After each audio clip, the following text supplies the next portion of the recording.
Hello! Welcome back to the kitchen. Ngayon, we will make one of the family favorites dito sa bahay namin, chiffon cake. Very easy to make. All you need is technique, and today I'm gonna explain to you how to make it very easily. So come along with me, and I hope you continue on cooking in your lives and watch how to make chiffon cake.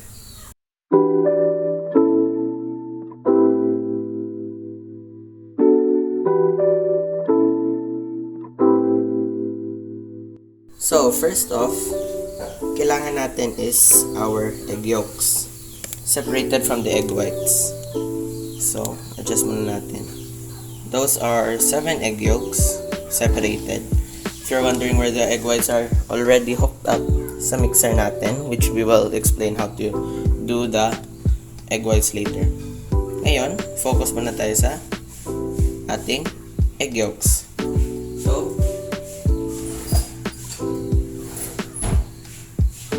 So basically, what we're gonna do with the egg yolks is gagawin natin silang parang base natin, or egg base, or yolk base, where we will add the flour, the sugar, and all the other stuff, and also the oil, the water, and the vanilla. So first, break up the egg yolks. 7 egg yolks in total.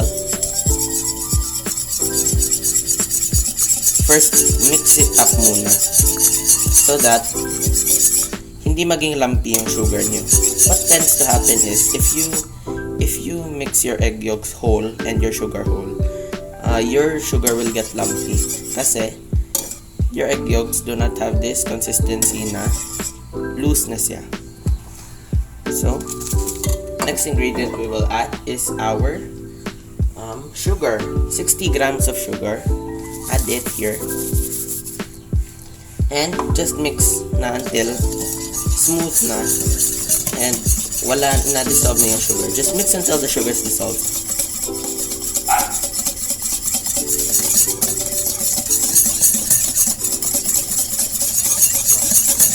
It's okay if the texture is quite grainy. It doesn't dissolve all the sugar naman kasi.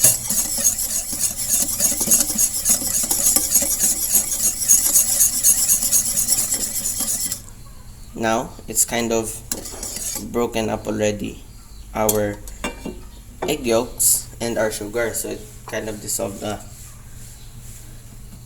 Next is our water. I'm gonna measure here. We're gonna measure here. Please, if you can, buy a weighing scale. Measure 75 milliliters of water.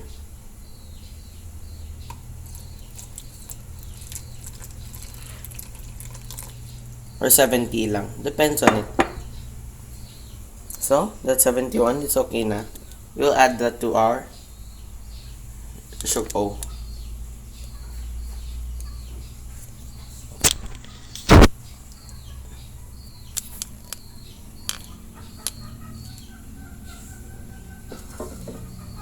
Once you have measured your water, add it to your egg yolk and sugar mixture.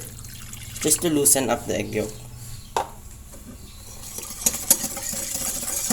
Now it's turned like light yellow, light orange. Now this will help dissolve the sugar in the mixture. Then we will also add 70 milliliters of oil, which I will measure off cam.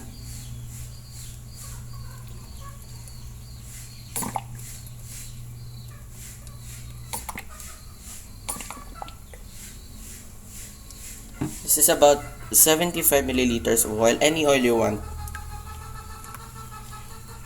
Add it to your mixture and just incorporate nyo lang.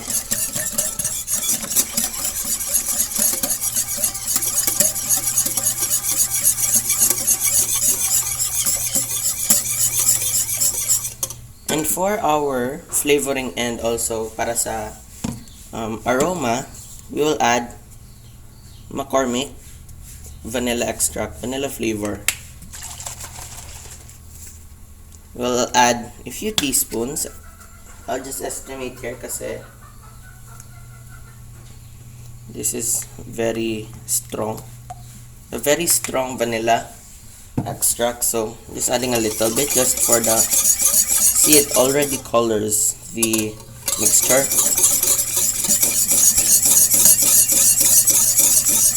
And now what we will do is add our flour. Now, very crucial for you guys to know is that you must sieve your cake flour. Kasi what tends to happen to cake flour is ganito. Let me show you. When you don't sieve cake flour, it forms these tiny little balls, as you can see here. And it makes it hard para i-mix yung batter natin. So, what I did is, I sifted it already.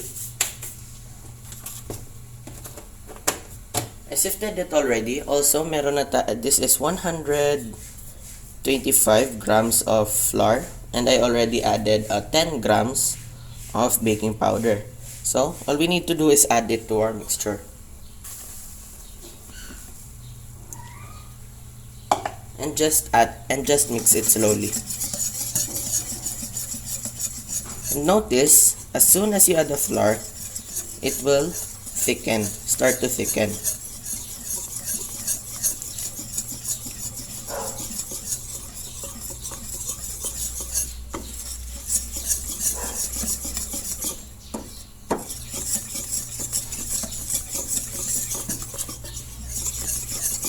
Now it becomes this thick pancake-like consistency ng batter natin. Becomes like pancake. Now, just add a few grams of salt. I'll just put a few pinches of salt. And then, you're basically done with your egg yolks. That's basically it. You basically add everything to your egg yolks. That's it. Let this set aside until matapos tayo sa egg whites natin. So, for you to make your meringue or egg white mixture, of course you need yung egg whites na sineparate nyo sa egg yolks nyo kanina. So, when you're whipping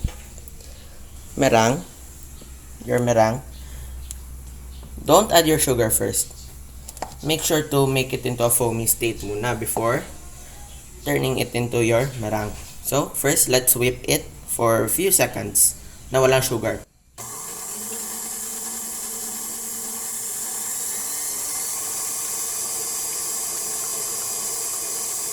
Now that it has reached like white foamy state, that's when you add little by little sugar nyo. Now, what the sugar is gonna do is may help the egg whites more foamy. Also, it will add flavor to the meringue, which is we're gonna fold into the egg yolk mixture natin kanina.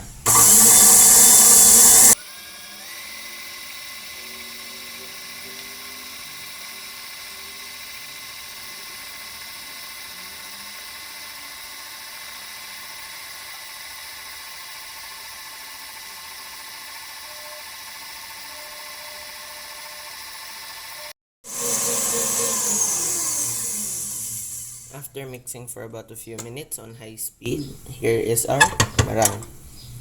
Now, when you remove your meringue from your mixer, make sure to check natin yung consistency ng ating meringue. I don't know how to pronounce it correctly, but that's how I pronounce it. It has reached soft peaks, it kind of bends, stiff peaks, semi-stiff peaks.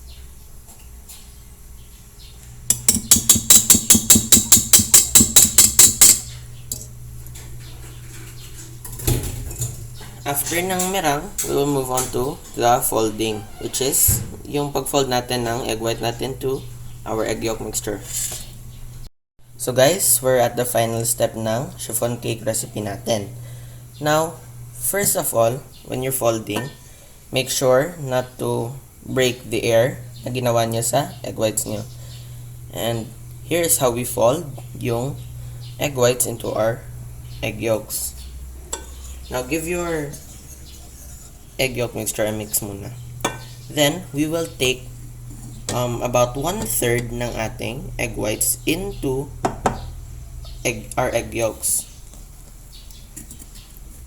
Transfer it slowly as to not break the air na ginawa natin sa egg whites natin.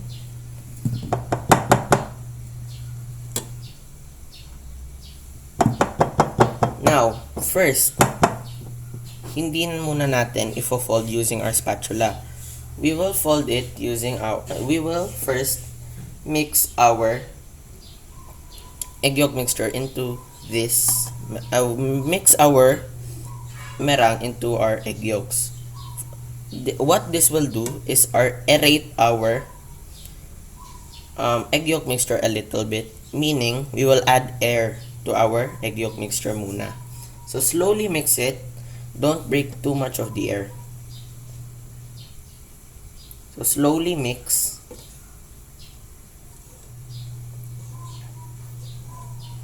Until, and also one more thing, mix in one general direction. If you're going clockwise, make sure to continue clockwise, or else you will break the air na ginawa nyo sa meringue nyo or the egg whites.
Folding, butter your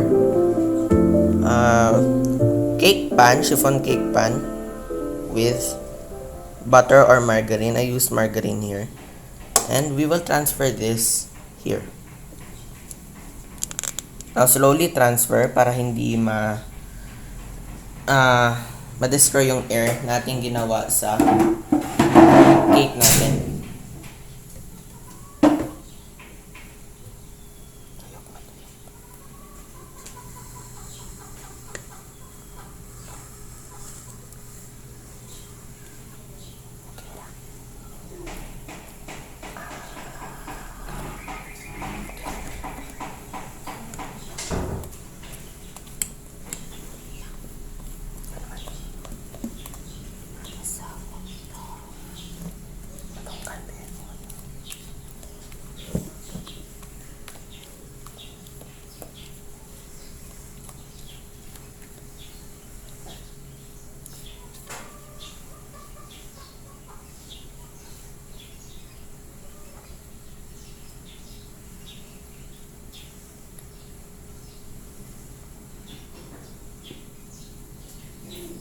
Now, you can see we have transferred it, di ba?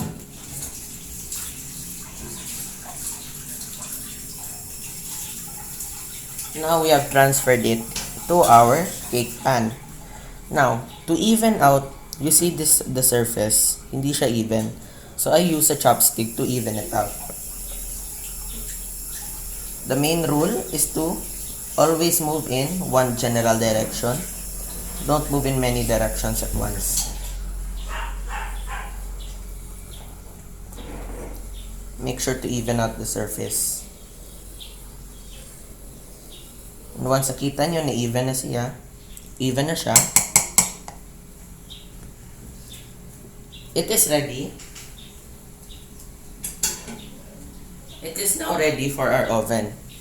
This will be cooked for 35 minutes in I forgot yung temperature. Check ko muna. So, I'm cooking this in about 200 degrees Celsius na oven. I preheated my oven for 15 minutes to 200 degrees Celsius. Now, we will also cook this at 200 degrees Celsius for, 35 to 45 minutes until when you check na yung chopstick nyo, i-insert nyo sa thickest part ng cake nyo, it will register clean. Nothing will stick and okay na siya. So, I will see you in 35 to 45 minutes.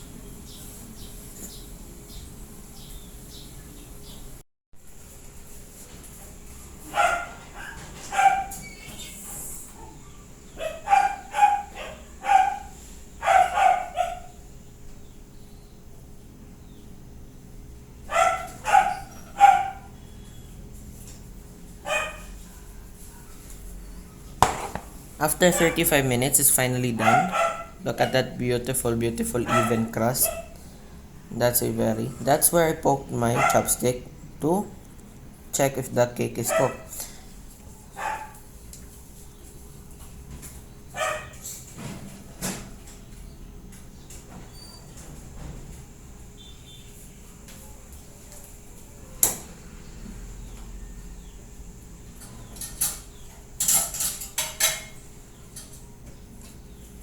Now, a very crucial step when it comes to baking the chiffon cake, diba?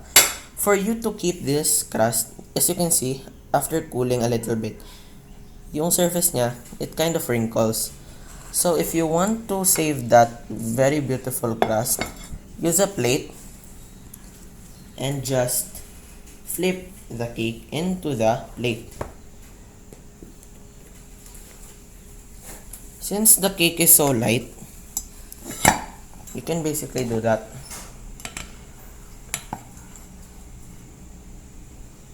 That's basically it. And as you can see, yung cake tin natin, it's kind of pulling away from the bottom.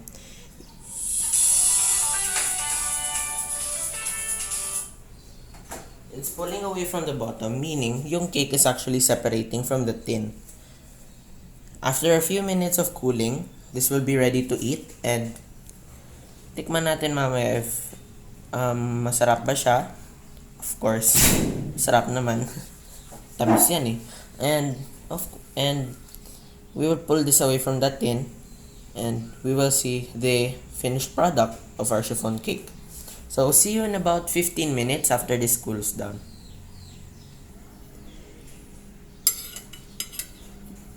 And as you can see, yan yung cake natin. You see the sponginess niya. That's due to the meringue na ginawa natin kanina, yung egg white.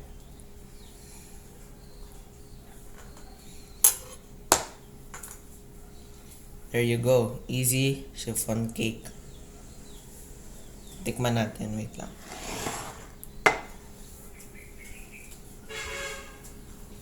If we cut into it, you'll see.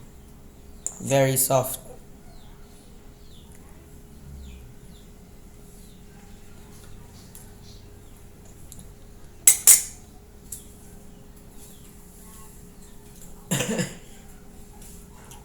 Hindi siya masyadong matamis. I purposely did this kasi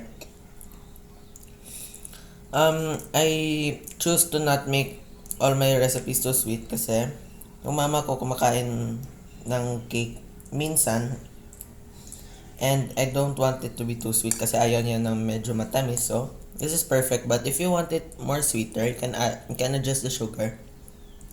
I'll post the ingredients on the description box below, and You can follow the recipe if you want. And easy chiffon cake. Thanks for watching, and I hope you subscribe for more recipe videos and more videos of mine. And I'll see you on the next one. Bye!